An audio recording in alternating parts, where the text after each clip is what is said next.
오늘 저희 은혜에 대한 부분을 같이 살펴보도록 하겠습니다. 저희가 은혜라는 단어는 너무나 많이 쓰시죠.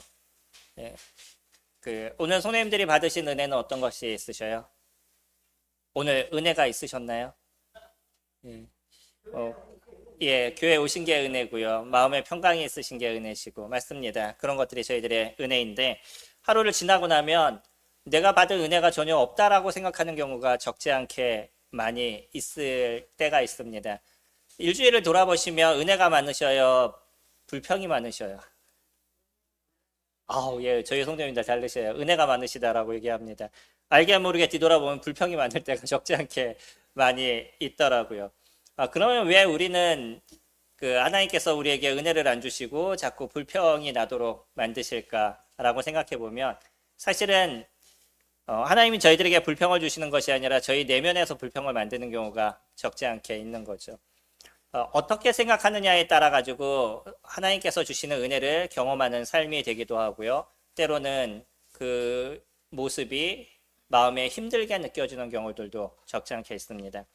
물론 우리가 살아가는 일평생의 시간들을 놓고 보면 어떤 구간에서는 은혜가 되는 구간이 있고 어떤 구간에서는 조금 힘든 구간이 있을 수도 있는 거죠.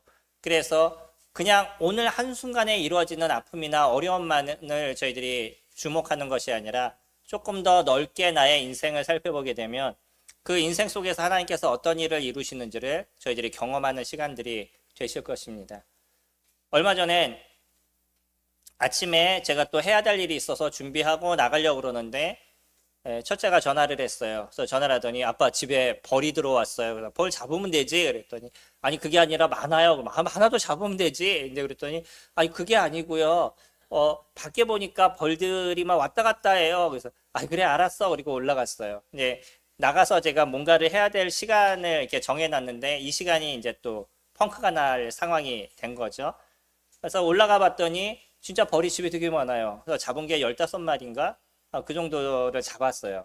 그 전에 이제 그 첫째가 잡아놓은 것도 있고, 그 다음에 제가 가서 잡은 것도 이만큼 쌓이더라고요.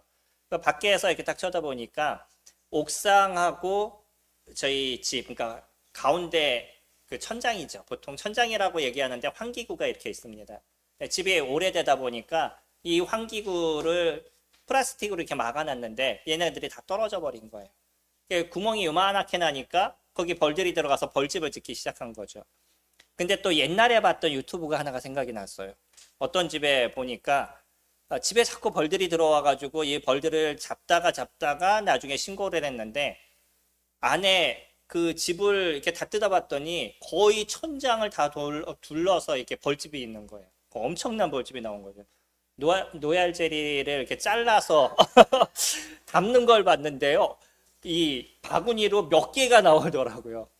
그래서 설마 또 우리 집이 이런 거 아닌가 생각에 도대체 이걸 어떻게 해야 되나 그러다 이제 우리가 해결할 수 있는 것이 아닌 거죠. 여기 뭐 손이 닿는 것도 아니고 그래서 119에 이제 신고를 했더니 이제 119 대원들이 와서 보면서 무슨 벌이에요? 라고 얘기하더라고요. 그래서 저도 이제 다행이라고 생각한 건 벌을 잡으면서 보니까 말벌이 아니에요.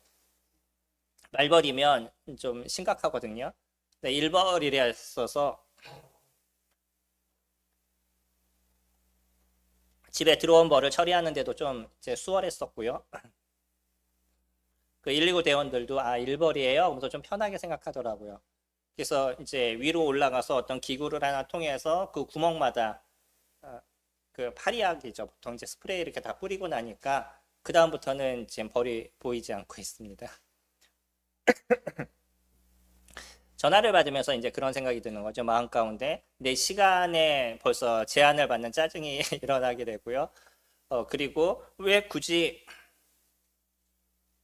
이런 것들이 우리 집에 생겨서 또 힘들게 만드냐라는 생각이 드는 거죠. 이 두 가지의 생각에 내가 집중하게 되면 그 하루의 시간은 저에게 힘들고 어려운 시간들이 됐을 겁니다. 근데 뒤돌아봐서 제가 생각해보면 좀 일찍 발견이 된 거예요. 벌들이 자리를 잡기 이전에 일찍 발견이 돼서 그때 스프레이를 뿌리고 나니까 벌들은 이제 다른 장소를 찾게 된 거죠. 저희 집에서 나가서. 그리고 또 집에 들어온 것도 일단 사람이 다치지 않았으니까 어머님이 계셨는데 또 어머니 다치지 않으시고 또 아이도 다치지 않고 뭐 문제가 잘 해결될 수 있어서 이건 또한 감사할 수 있는 일인 거죠. 그러니까 일찍 해결할 수 있도록 주님께서 주신 것이 저에게 은혜였었습니다. 그러지 않고 많은 시간이 지난 다음에 그런 문제가 생겼다 그러면 이거를 처리하는데도 적지 않은 어려움이 될 수가 있었던 거고, 또 우리가 기억하지 않았다 그러면 아니면 벌들이 들어와도 가끔 한 마리씩 들어왔으면 별 생각을 안 할 수도 있었던 거죠. 그리고 자리가 잡히게 되면 나중에 문제가 생길 수도 있었는데 일이 어렵지 않게 잘 처리가 됐습니다. 이것에 제가 집중을 하게 되면 하나님의 은혜구나라는 것을 알 수 있었던 거죠. 그러니까 하나님의 은혜를 저희들이 아는 것은 하나님께서 그 일을 어떻게 처리하시고 어떻게 행하시는지에 하나님의 관점에서 봤었을 때 하나님의 은혜를 저희들이 누릴 수가 있습니다. 그러지 않고 인간의 관점에서 저희들이 바라보면 이건 은혜가 아니고 자꾸 왜 나의 삶에는 이런 일이 발생하나라고 불평이 생기게 되는 거죠. 그래서 은혜를 저희가 생각하면요, 은혜는 정확한 정의가 저희들에게 필요합니다. 성도님들은 은혜를 어떻게 생각하셔요? 보통 은혜라 그러면 어떤 생각을 가지셔요? 내 삶에 좋은 일이 생기는 것, 내가 편안한 것, 내가 원하는 무엇인가가 나에게 주어지는 것, 이런 것을 은혜라고 생각하는 거죠. 근데 은혜에 대한 정의는 성경은 좀 다르게 저희들에게 얘기를 해줍니다. 그뿐만 아니라 사전에서도 은혜를 얘기할 때는요, 뭐라고 얘기하냐면 사랑으로 베풀어주는 신세나 혜택이라고 이야기를 해요. 그리고 이거를 백과사전에서 조금 더 자세하게 살펴보면 거기에서는 뭐라고 이야기를 하냐면 기독교적인 배경 속에 있다라고 얘기를 합니다. 그러니까 예수 그리스도를 통해서 수여되는 신의 특별한 도움을 이야기한다라고 얘기를 해요. 이게 백과사전에서 얘기하는 걸 제가 그대로 적어놓은 거예요. 그러니까 백과사전조차도 은혜를 뭐라고 표현하냐면 하나님의 입장에서 우리들에게 베풀어 주시는 거라고 얘기를 해요. 그러니까 은혜는 내가 원하는 무엇인가를 얻어서 우리가 은혜다라고 얘기하는 것이 아니라 전적으로 하나님의 입장에서 저희들에게 베푸시는 것, 이것이 은혜인 겁니다. 그러니까 하나님이 저희들에게 베푸시는 거기 때문에 내가 원하는 무엇인가를 취하는 것이 전부는 아니라는 거예요. 그러면 우리는 가끔 고민하게 되죠. 나는 내가 원하는 걸 취해야지 내가 싫은 걸 받았었을 때 은혜가 되지 않잖아요. 그러면 이거는 과연 은혜일까? 하나님의 입장에서 하나님이 원하신 대로 채워주시고 내가 원하는 걸 주지 않는다라고 얘기하면 이거는 은혜가 아닐 수도 있다라는 것을 사람들 입장에서 생각하는 거죠. 어떻게 생각하셔요? 근데요, 우리가 놓치는 하나는 뭐냐면 똑같은 것을 주더라도 하나님의 입장에서 주시게 됐었을 때 긴 안목 속에서 우리에게 가장 좋은 것을 주신다는 거예요. 저희들이 그것을 자꾸 놓치고 있습니다. 내가 원하는 걸 자꾸 나는 받아야지 좋다라고 생각하는데 하나님이 다르게 주시거나 아니면 침묵하시거나 이런 이유는 그것이 결코 나에게 좋지 않기 때문에 허락하지 않으신다는 거예요. 어떨 때는 너무 자꾸 우기고 이러니까 주시기도 하는데 그것으로 인해서 내가 받게 되는 아픔과 고통이 무엇인지를 나중에 깨닫게 된다는 거죠. 그래서 은혜를 우리가 잘 생각해 보면 이거는 하나님이 저희들에게 주시는 것이에요. 그래서 이거를 저희들이 잘 이해하게 됐었을 때 내가 지금 누리고 있는 것, 이것이 어떤 은혜인지를 저희가 경험하게 된다는 거죠. 올 한 해 저희는 함께 은혜를 누리자는 키워드로 같이 섬겨가고 있습니다. 그러면 내가 다른 사람에게 어떤 사랑을 베푸는 것도 은혜가 되는 거죠. 다른 사람들이 받을 때. 근데 또 하나는 뭐냐면 내가 베푸는 이 사랑이 결국 하나님의 도우심을 통해서 내가 베풀어 줄 수 있었던 것. 결국 이 모든 것도 누가 이루어 주시는 것이냐면 하나님께서 이루어 주시는 건데 내가 그 은혜를 나눌 수 있는 통로가 되느냐 아니면 다른 사람에게 고통을 주는 통로가 되는 거냐, 이거는 저희들이 고민하는 거죠. 그래서 우리는요, 다른 사람에게 은혜를 나눌 수 있는 통로가 되어지게 됐었을 때 이 교회가 함께 은혜를 나누는 일들이 만들어져 나가게 된다는 거죠. 저희는 그것을 이루는 한 해가 되기를 원합니다. 그래서 내가 다른 사람에게 기쁨을 줄 수 있는 그런 존재가 됐었을 때 이 교회가 더 풍성하고 더 기쁜 사랑이 넘치는 그런 교회의 모습들을 만들어 갈 수 있는 거죠. 올해는 저희가 그 부분에 대해서 더 고민하는 시간들이 되어져 갈 것이고요. 감사가 되는 것은 딱 5월을 마감하는 시점 속에 저희가 6월을 맞이하게 되는데 6월을 맞이하면서 전반기에 우리는 어떻게 생활했나라는 것을 다시 한번 돌아보고 후반기를 우리는 어떻게 맞이할 것인가를 생각할 수 있는 좋은 시간이 되는 것 같습니다.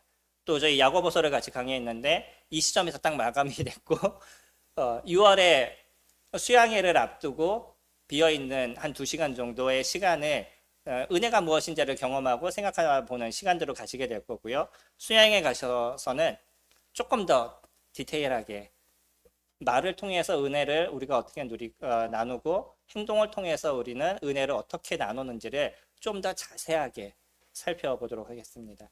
사실 말과 행동이라는 걸 우리는 모르진 않아요. 그리고 말과 행동이 조심스러워야 된다는 것, 또 이것을 통해서 상대방에게 기쁨을 줄 수도 있고 아픔을 줄 수도 있다는 것도 충분히 압니다. 근데 실질적으로 내가 하는 말과 내가 하는 행동에 대해서 나는 잘 몰라요. 그러다 보니까 나는 안 그랬다라고 얘기하지만 받는 사람의 입장에서는 상처가 되고 아픔이 되어져 가는 거죠. 우리가 이런 부분을 조금 더 자세하게 수양해서 살펴보도록 할 겁니다. 먼저 우리 디도서 말씀 같이 살펴볼게요. 제가 주제별로 교재하는 경우가 그렇게 많지는 않지만 오늘은 여러 구절을 좀 찾아보도록 하겠습니다. 디도서 2장 말씀을 보시면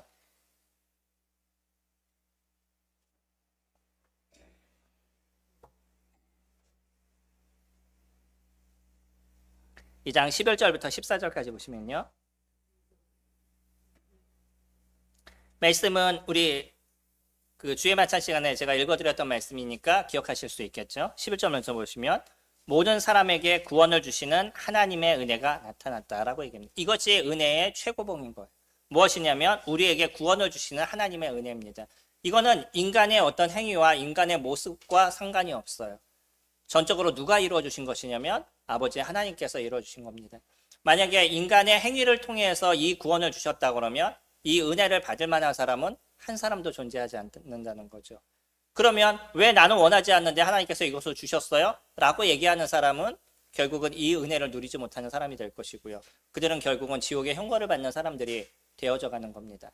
그리고 저희들은요, 최소 하나님께서 이와 같은 은혜를 베푸셨다는 것을 저희들이 인지하게 되고요. 나와 같은 자에게 하나님이 이런 것을 주셨다는 것을 저희들이 알게 되니까 이 은혜를 기억하게 되고 예수 그리스도를 나의 구주로 영접하는 모습이 저희가 되었던 거죠.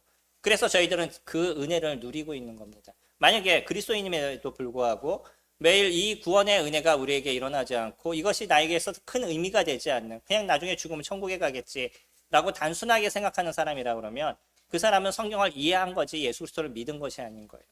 예수 그리스도를 믿었다는 것은 그리스도의 은혜가 어떤 건지를 저희들이 알고 그것을 받아들인 것입니다.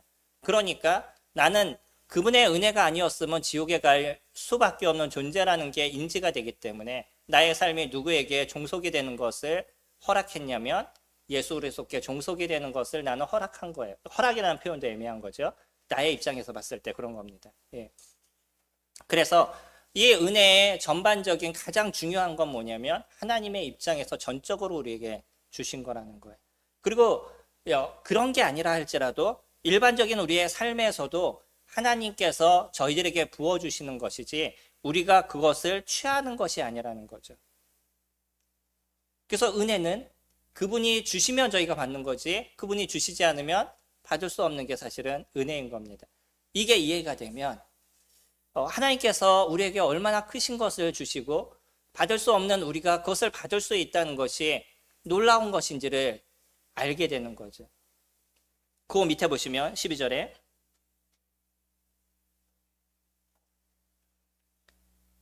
우리를 양육하시되 경건하지 않은 것과 이 세상 정욕을 다 버리고 신중함과 의로움과 경건함으로 이 세상을 살고. 우리가 예수 그리스도를 믿은 이후부터 생기는 문제가 뭐냐면 우리를 양육하시는 주님의 모습을 저희들이 경험하게 된다는 거예요. 주님을 믿고 나니까 힘드신 부분이 있으시나요? 옛날엔 해도 되는 걸 지금 안 해야 되는 거죠. 예전에 술 한잔 해도 됐는데 지금 하지 말아야 되고, 예전에는 뭐 담배가 굳이 문제가 되지 않았었는데 그걸 끊고. 근데 이런 것이 사실은 성경에서 꼭 죄다라고 얘기하지 않죠. 근데 왜 우리는 그것을 하지 않죠? 결국 이런 부분들이 기독교인으로서 하지 말아야 된다라고 일반 사람들에게 알려져 있기 때문에 만약에 이런 것들을 우리가 하게 됐었을 때 주변에 있는 사람들이 기독교인들이 똑같아, 뭐 세상 사람과 차이가 없어 라는 얘기를 듣게 되는 거죠.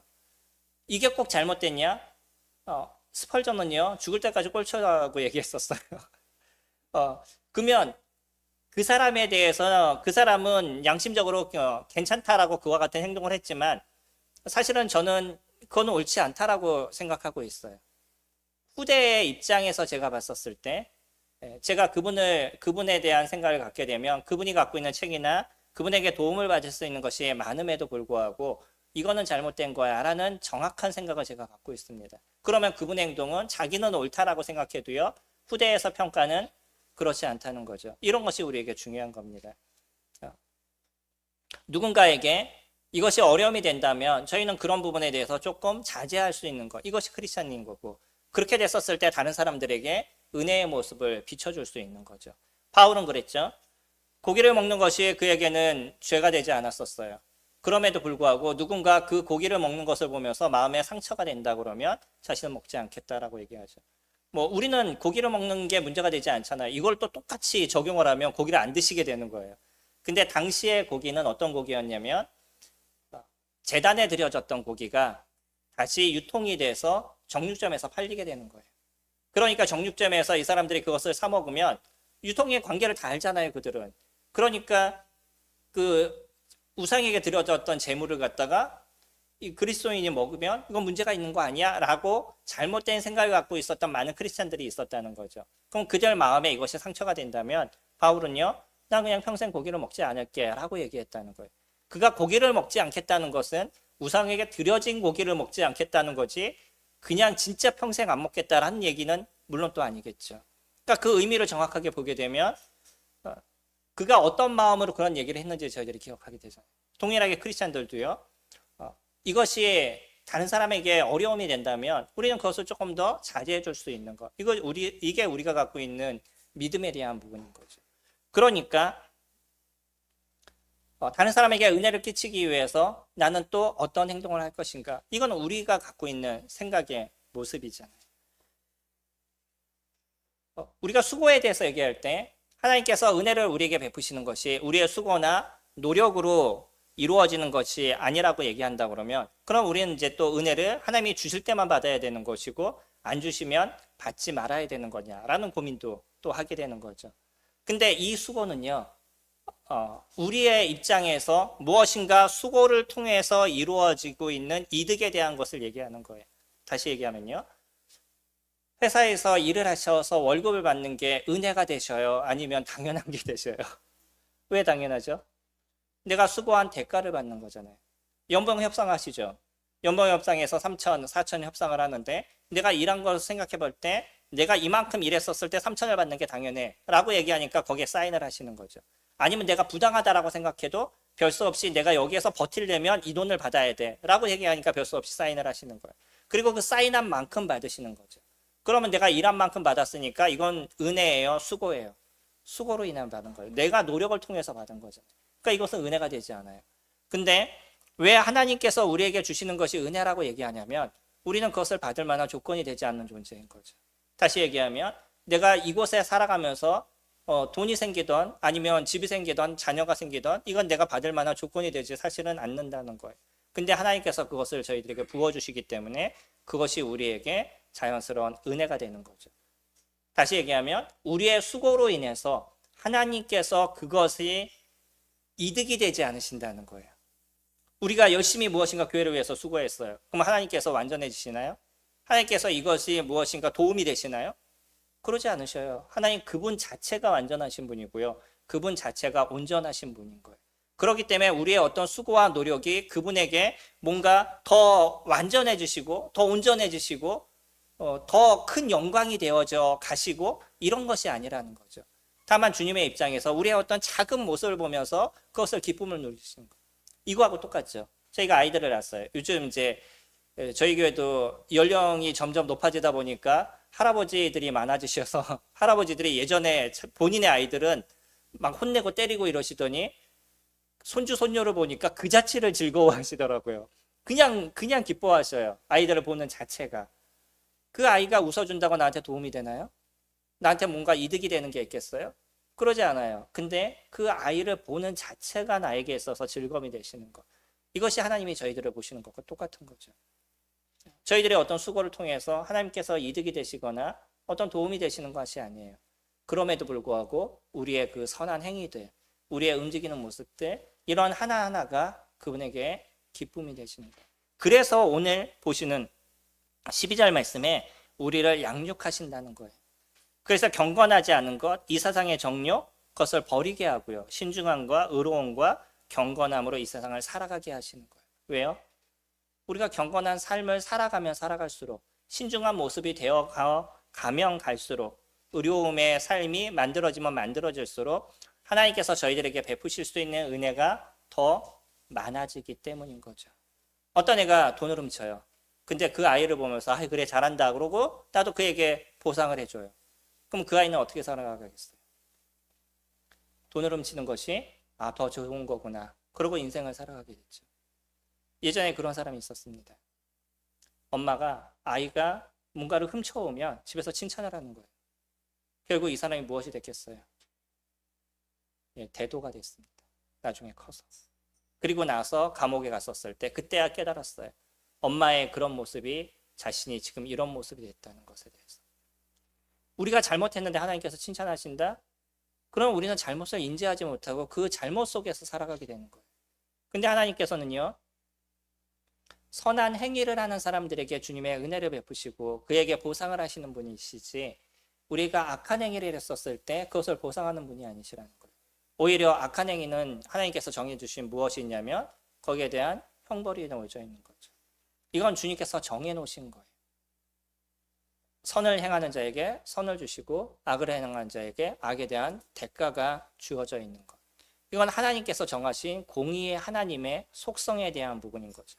그러니까 왜 우리를 양육하실 수밖에 없냐면 이 선한 양육을 통해서 우리가 주님 앞에 더 은혜를 받고 은혜를 누리는 그런 인생을 살아가기를 원하시는 것이 주님의 마음이시라는 거예요. 그래서 13절에 복스러운 소망과 우리의 크신 하나님 구주 예수 그리스도의 영광이 나타나심을 기다리게 하시는 것. 주님이 우리에게 주시는 그 은혜를 저희들이 아니까 그리스도가 어떤 분인지 하나님이 어떤 분인지 직접 보고 싶은 마음이 우리에게서 더 크고 더 소망에 대한 것이 많아져가는 그런 인생이 저희들이 되어져가는 거죠. 그가 우리를 대신하여 자신을 주심은 모든 불법에서 우리를 속량하시고 우리를 깨끗하게 하사 선한 일을 열심히 하는 자기 백성이 되게 하려 하심이라는, 우리를 구원하신 목적이 무엇인지를 정확하게 얘기하시잖아요. 우리를 천국에 데려가기 위함이라고요? 우리 그냥 좋은 장소에 던져놓기 위함이라고요? 아닙니다. 주님은 저희와 함께 하기를 원하시는 거고 그리스도를 영접한 사람들이 어떻게 그리스도와 같은 모습이 되어져 가는지를 보이기 원하시는 것. 이것이 하나님의 마음이시기 때문에 우리가 자연스럽게 선한 일을 이뤄가는 존재가 되어져 가는 거예요. 이것이 크리스찬들의 모습인 거죠.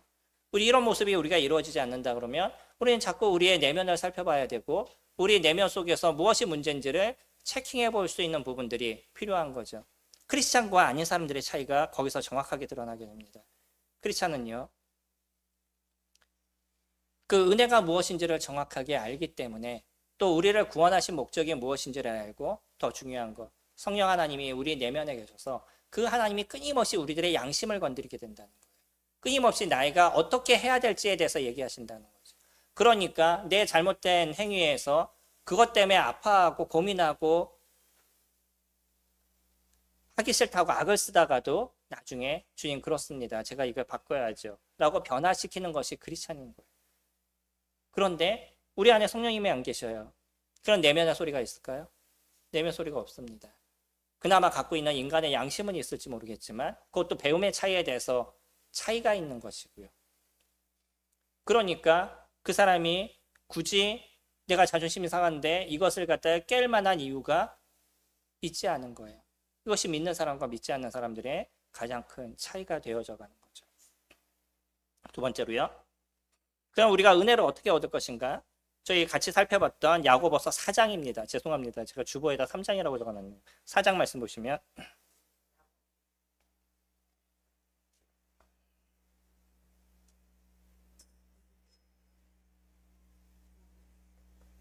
4장 6절 보시면요. 그러나 더욱 큰 은혜를 주시나니 그러므로 일렀으되 하나님이 교만한 자를 물리치시고 겸손한 자에게 은혜를 주신다 하였느니라. 그런즉 너희는 하나님께 복종할지어다. 마귀를 대적하라. 그리하면 너희를 피하리라. 하나님을 가까이 하라. 그리하면 너희를 가까이 하시리라. 죄인들아 손을 깨끗이 하라. 두 마음을 품은 자들아 마음을 성결하게 하라. 슬퍼하며 애통하며 울지어다. 너희 웃음을 애통으로 너희 즐거움을 근심으로 바꿀지어다. 주 앞에서 낮추라. 그리하면 주께서 너희를 높이시리라. 저희들이 말씀을 보는 이유가 무엇이죠? 말씀을 읽으면 그 읽고 나니까 그 하루는 좋기 때문에 말씀을 읽으시나요? 제가 예전에 그랬습니다. 오늘 말씀을 읽지 않으면 하루가 불안해요. 그래서 말씀을 읽었어요. 그리고 오늘 말씀을 읽고 나면 하나님께서 이 말씀을 읽었기 때문에 오늘 좋은 것을 주실 줄 알았어요. 자, 생각해 보세요. 그러면 이것이 무엇이 되고 있는 거죠? 부적이 되고 있는 거예요. 성경을 오해하고 있는 겁니다. 저희 보고 말씀을 읽으라고 얘기하는 건 말씀을 읽었기 때문에 주님께서 은혜를 주시는 게 아니에요. 어떤 거예요? 예, 말씀 안에 살아가게 됐었을 때 주님께서 은혜를 주시는 거죠. 그래서 말씀을 저희들이 읽는 거는 무엇이냐면 그 말씀을 갖고요. 우리가 살아가게 하시는 것. 그것을 체험하게 하고 그걸 적용하는 삶을 살아가게 하는 것. 그러니까 하나님께서 은혜의 삶이 무엇이야? 라는 걸 성경을 통해서 저희들에게 알려주시는 거예요. 또 너희가 벌을 받는 것, 때로는 고통을 당하는 것, 그런 것이 무엇 때문이야? 라는 것을 저희들에게 알려주시는 거죠. 내가 하나님의 법을 몰라요. 그러면 어떻게 살아가겠어요? 그러니까 많은 사람들이요. 그냥 주님께서 나에게 말씀하셨어요. 오늘 자고 났더니 주님이 이렇게 얘기하셨어요. 라는 자기 심리에 대한 얘기를 하고 있는 거예요. 이걸 성령의 역사라고 얘기합니다. 그런가요?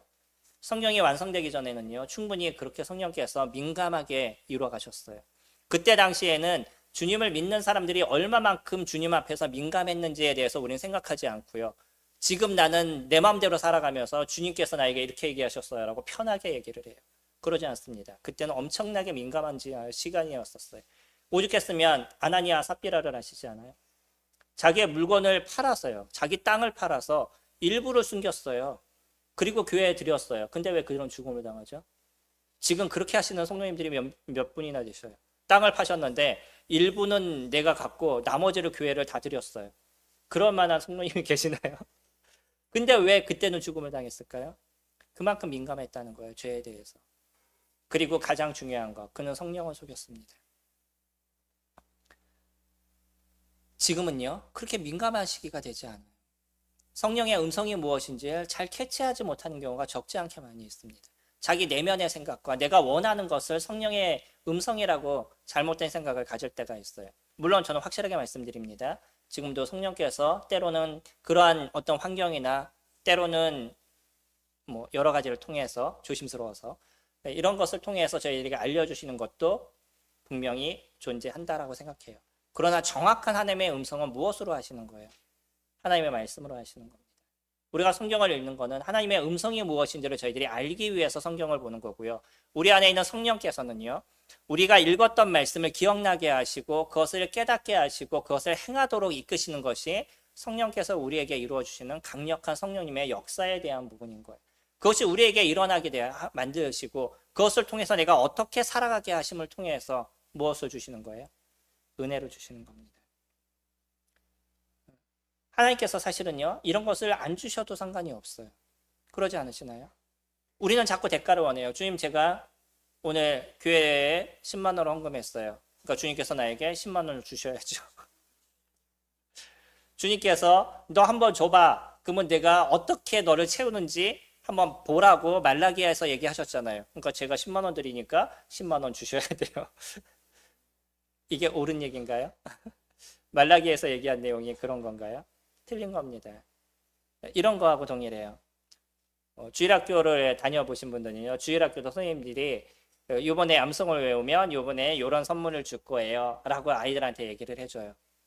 그리고 선생님은 나름대로 자기 사비를 털어서 그런 선물을 준비했어요. 그래서 아이가 암송을 외워서 그래 잘했다 라고 선물을 줬어요. 그럼 아이는 선생님이 나에게 은혜로 주신 거야 라고 생각해요? 아니면 내가 수고해서 얻은 거라고 생각해요? 예, 본인은 수고해서 얻은 거라고 생각합니다. 근데 선생님은요, 그것을 줘야 될 의무가 있는 건가요? 사실은 그런 약속을 해야 될 필요가 없는 거예요. 그분은요. 그냥 너 외워 라고 얘기하면 끝인 거예요.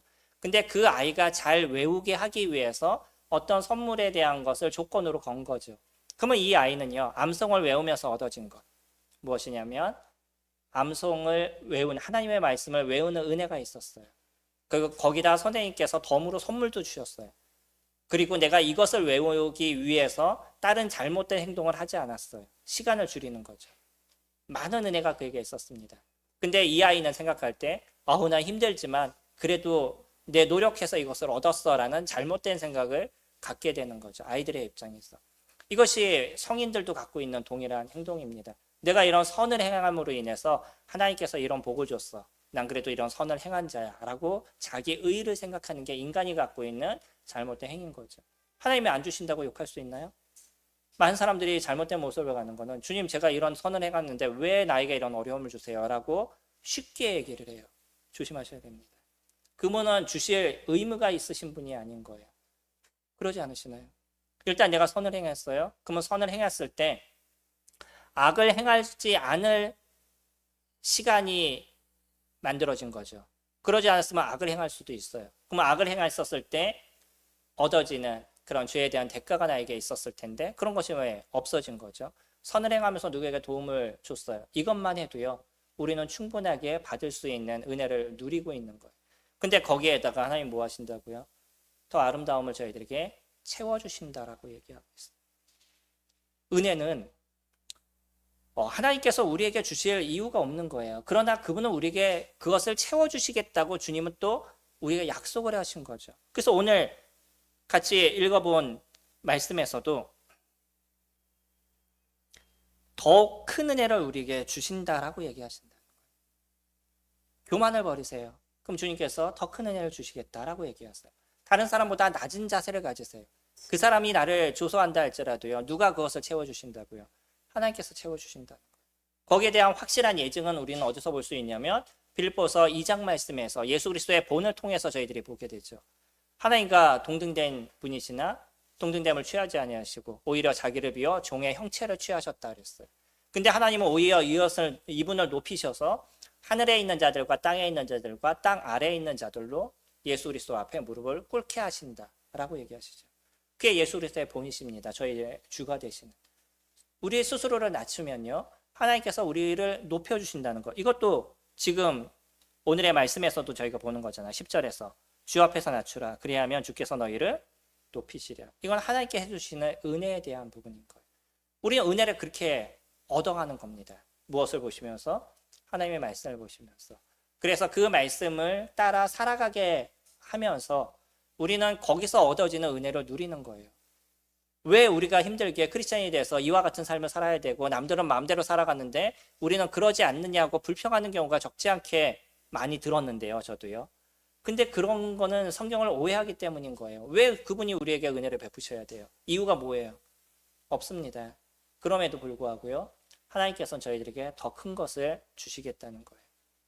주일날 예배에 참석하시면 난 그래도 힘들게 이것만은 참석했어. 그러니까 주님께서 내 삶을 좀 편안하게 해주셔야 돼. 라고 생각하시면 오산이라는 거예요. 우리는 이 시간에 참여하면서 최소한 죄를 범하지 않을 시간을 만들어 놓은 거예요. 그리고 또 이것에 참여하면서 그리스도의 은혜를 저희가 경험하게 되니까 그것에 대해서 감사할 수 있는 거죠. 성도님들이 편하게 예배에 참석하시기 위해서 누군가는 또 거기에 대한 수고와 노력이 있다는 거 아시나요? 그 은혜를 지금 경험하고 계시는 거예요. 성도님들이 이 예배를 참여하기 위해서 누군가는 찬양을 준비해야 되고 누군가는 또 악기를 준비해야 되고요. 어제도 청년들이 와서 찬양 연습하고 또 피아노 연습하고 간 거 모르시죠? 네, 그렇게 수고하고 있습니다. 그런 수고가 성도님들이 받는 은혜를 지금 누리시고 계시는 거예요. 난 그냥 예배에 참여했어. 난 그래도 오늘 헌금 10만 원 했으니까 예배한 것에 대한 대가는 난 지불했어. 라고 잘못된 생각을 하는 경우도 있어요. 이거는요. 내가 해야 될 거라는 거지 내가 한 것에 대한 대가를 지불하는 것이 아니라는 거예요. 우리는 충분히 이 시간을 통해서 은혜를 누리고 있습니다. 내가 조용히 하나님의 말씀을 들을 수 있고 하나님 앞에 집중할 수 있는 그런 은혜를 누군가의 수고와 노력을 통해서 내가 얻어져 가고 있는 거예요. 그럼에도 주님은 저희들에게 얘기하시죠. 말라기서 말씀 가시 보시면 구약에서 제일 마지막 서신이죠.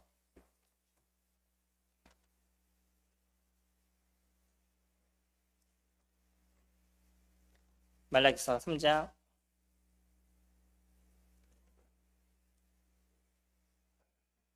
10절에 일반 교회에서 그러니까 많은 교회에서 이 말씀을 사용해서 제가 가급적이면 이 말씀을 잘 얘기하지 않으려고 그러는데 3장 10절에 구약 1330페이지입니다.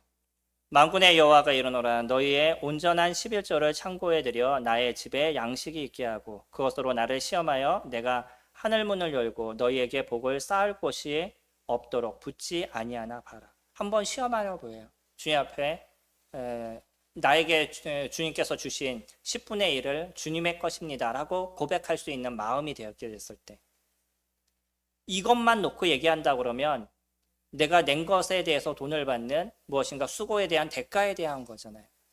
근데 하나님께서 헌금을 했다 그래가지고 그 사람에게 채워줘야 될 이유가 있으시나요? 그러지 않으셔요. 근데 그분은 채워주시겠다라고 얘기하시는 거예요. 하도 안 하니까 얘기하신 게 이거 같은 거예요. 아무리 얘기해도 그들이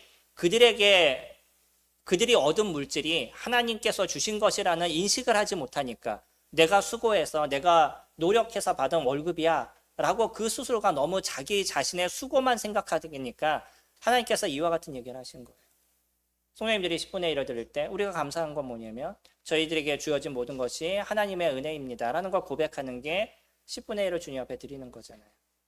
꼭 그것이 10분의 1이어야 된다. 전 그렇게 말씀을 드리지는 않습니다. 근데 최소 많은 사람들이 이 정도의 것을 한다는데 우리가 주님을 믿는 하나님의 은혜를 누리는 사람들이 이거보다 안 한다는 거는 사실 우리가 좀 어려운 부분이 되지 않겠어요? 그래서 이 정도는 저희가 기본적으로 해야 된다라고 생각하고 있는 거예요. 근데요, 주님이 그렇게 수고한 자들에게 그것을 인정하는 자에게 그냥 돈을 드리는 게 아니라 이것이 주님의 것입니다. 다시 주님 앞에 돌려드립니다. 라고 얘기하는 자에게 하나님께서 더 크신 것을 저희들에게 주신다는 거예요. 생각해 보셔요. 하나님 그 돈 갖고 무엇을 하시겠어요? 하나님께 이득이 됐나요? 내가 하나님께 드렸으니까 하나님 오늘 또 저축하시겠네? 뭐 이런 생각하시겠어요? 아닌 거 저희가 충분히 알잖아요. 이건 다시 누구한테 돌려지는 거냐면 우리한테 다시 돌아오는 거예요. 교회를 위해서 사용되고 구도자들을 위해서 사용되고 결국 교회를 위해서 다시 사용되는 거죠. 근데 주님은요, 그것을 본인이 받으셨다라고 얘기해요. 본인에게 무슨 도움이 되셨겠어요? 아무런 도움이 되지 않으셨습니다. 그럼에도 불구하고 네가 그런 마음을 갖고 있으면 내가 더 귀한 것으로 너에게 채워줄게 라고 얘기하시는 것이 주님의 은혜인 거죠. 충분히 저는 그러한 것을 경험하면서 인생을 살았습니다. 아시는 것처럼 제가 그렇게 풍부하게 살지 않았었어요. 저희 집이 살아가기 위해서 할 수 있는 것, 적은 금액을 갖고 살아가야 되니까 전기세를 아껴야 되고 물세를 아껴야 되고 뭐 아낄 수 있는 최대한의 모든 것을 아끼면서 인생을 살아왔어요. 그러다 보니까 그러면서 주님 앞에 드려야 될 기본적인 제가 정해놓은 저희 가정에서 정해놓은 것은 아무리 어려운 시점에서도 그것은 이행해 왔습니다. 그게 주님께서 더 큰 것을 채워가시는 걸 경험하게 돼요. 성도님들이 생각하시는 이상의 것을 주님께서 채워오셨습니다. 그리고 그것을 지금도 경험하고 있고요. 그래서 자신 있게 성도님들한테 말씀을 드리는 거예요. 주님의 것임을 인정하시면 주님이 어떠한 은혜를 베푸시는지를 경험하시게 될 거예요. 이건 우리 교회를 키우기 위해서 얘기하는 헌금을 많이 하세요 이런 얘기를 드리는 것이 아닙니다. 은혜로 누리셔야죠. 그렇죠? 지금도 그 은혜를 누리시는 분들은 어떤 건지를 저희들이 경험하고 계시는 거고 그 경험이 어떤 것인지를 충분히 교제할 수 있는 그런 부분들이 되시고 계시는 거잖아요. 은혜를 얻는 거는요. 우리가 하나님의 말씀 앞에 바르게 서 있는 것. 그랬었을 때 우리는 은혜를 누리는 시간들이 되어져 가는 거죠. 그러면 우리는 왜 함께 은혜를 누려야 되느냐? 저희가 나중에 조금 더 교제를 드릴 겁니다. 함께 은혜를 누리는 거는요. 교회라는 자체는 나 혼자만이 살아가는 곳이 아니에요. 오늘도 말씀드린 것처럼 예배를 드리기 위해서 보이지 않는 일주일의 삶에 얼마나 많은 사람들의 수고와 노력이 있었는지 나는 그것을 이해하지 못하지만 사실은 많은 수고와 노력들이 있어 오는 거예요. 그래서 이 한 시간의 예배가 우리가 가능해져 가는 거죠. 누군가는 말씀을 위해서 계속적으로 고민하고 생각하고 준비하기 때문에 우리 젊은 형제들한테 시켰더니 말씀 때문에 한 달을 고민을 하더라고요. 다른 걸 못해요. 그것 때문에. 근데 충분히 이해가 됩니다. 저도 그때는 그랬었으니까. 그러면서 한 시간이 딱 끝나고 나면 때로는 허무하기도 해요. 이 한 시간을 위해서 내가 한 달 동안 이렇게 아무것도 못하고 이래야 되나라는 고민도 사실은 할 때가 있습니다. 저도 그래왔었어요. 근데 그것이 하나님께서 베푸시는 은혜의 시간인 것을 시간이 지나면 경험하게 될 거예요. 그럼 많은 어떤 수고와 노력들이 있습니다. 이런 것들이 우리에게 채워져 가는 거예요. 어떤 사람은 그냥 말씀을 전하기 위해서 자기 나름대로 생각을 갖고 얘기하면 성도님들이 은혜가 되시나요? 어려움이 되실 때도 있어요. 자기 생각을 얘기하기 때문에. 이번에 어떤 교회에서 전하는 메시지를 들었는데 화가 나더라고요. 한 시간 내내 정치 얘기만 하다 끝나더라고요. 그런 얘기를 듣기 위해서 우리가 그 시간을 투자해서 예배를 참석하시나요? 어렵잖아요. 근데 최소 저희 교회 형제님들은 이것을 준비하기 위해서 고민하고 수고하고 하나님 말씀이 그런가 해서 살피는 시간들을 가지시고요. 그렇게 메시지를 선포하시는 거예요. 이것이 성도님들이 받으시는 은혜의 시간이 되어져 가시는 거죠. 근데 이렇게 우리는 함께 하면서 서로에게 은혜를 나누는 시간들이 되어져 가는 거예요. 어떤 한 사람의 모습으로 만들어지지 않습니다. 모든 사람이 하나님의 자녀로서 또 제사장으로서 그 역할을 담당하면서 만들어져 가는 것. 서로 상합하고 연결되어서 그 머리로부터 공급을 받는 일들을 이뤄가는 것. 이것이 교회인 거죠. 이 부분은 저희가 다음에 조금 더 깊게 교제를 드리도록 하겠습니다. 사람마다 은혜를 느끼는 것은 다릅니다. 어떤 분은요, 오래 사는 것이 은혜라고 얘기하시는 분이 계시고, 어떤 분은 일찍 주님을 만나는 것이 은혜라고 얘기하는 분이 계시고요. 어떤 분은 돈이 많은 것이 은혜라고 얘기하시고, 어떤 분은 이 돈이 결국 나를 고통스럽게 얘기했다라고 얘기하시는 분이 있어요. 물론 이런 얘기를 들으면 대부분 그러더라고요. 내가 고통을 받아도 많았으면 좋겠습니다 라고 대부분 얘기를 하더라고요. 근데 진짜 그 돈 때문에 생기는 가정 파탄과 삶의 피폐함이 어떤 건지를 경험하시게 되면 돈의 많음이 진짜 나에게 있어서 고통이었구나. 소위 얘기하는 쥐약이었구나 라는 느끼실 때가 있다는 거예요. 사람마다 다릅니다. 그러나 그거는 어디에서 오는 거냐면 자기 자신에게서부터 은혜를 생각하기 때문인 거예요. 우리는 은혜를 어디에서 받는 거냐면 하나님의 모습에서 받는, 하나님을 통해서 받는 겁니다. 그래서 하나님께서 어떻게 채워가시는지를 저희들이 경험하게 될 때 내가 살아가는 하루가 은혜입니다라는 은혜 찬양과 같은 고백을 하실 수가 있는 거죠. 그리고 그 은혜를 아는 거는 우리가 살펴본 것처럼 말씀을 통해서 어떻게 하는 것이 은혜를 얻는 삶인지를 배워가게 되는 거고요. 그리고 또 우리는 기도를 통해서 우리에게 베푸시는 은혜가 어떤 건지를 경험하는 시간들이 되어져 가시는 거예요. 기도하지 않으시면 하나님의 은혜가 어떤지를 느끼지 못하실 겁니다.